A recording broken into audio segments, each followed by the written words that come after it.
โอเคค่ะตัวเองลงเอาได้อยู่บ่กันลงได้กับสิทายนะ ที่ใดอยู่ของมันงามเวลามันดำเตาเลยล่ะจ้า อ้าวอันนั้นอันนี้น้องนี่ซื้อหยังก็ขวัญนิชาขวัญน้องขวัญเคยมีเพื่อนน้องขวัญอีกอ่ะเพิ่นนี่กำลังเฮ็ดกับข้าวให้อ้ายกับอะไรบ่หลายลูกชิ้นเนาะเออมื้อหน้าสิมาอุดหนุนเพิ่นอยู่ซอยนี้เด้อใครอยากได้มากินมาสั่งให้เพิ่นเด้อฮะ อันเอาเขาไปเมื่อโดยแม่ว่าเป็นยังมาแต่เห็นว่ากินเราเคยบางอย่างเราแล้วเคยเอาเขา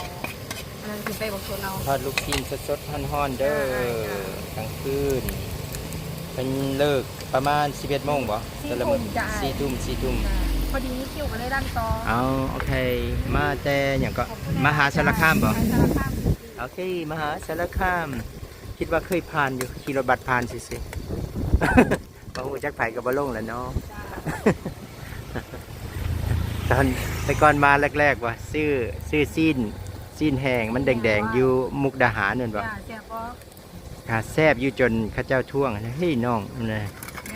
แอดรถบ่อันนั้นบ่แม่นซีนหมาบ่ว่าซั่นนี่ ฟังเล่าเนาะบ่อยู่ฝั่งไทยนี่แหละฟังไทยบ้านเฮานี่บ่เขาหยอกก็เลยว่าก็เลยบ่กินจนฮอดบึงกาฬใช่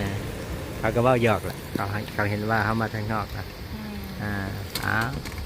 บางทีก็ขอบคุณอันโตมันมักกระโดด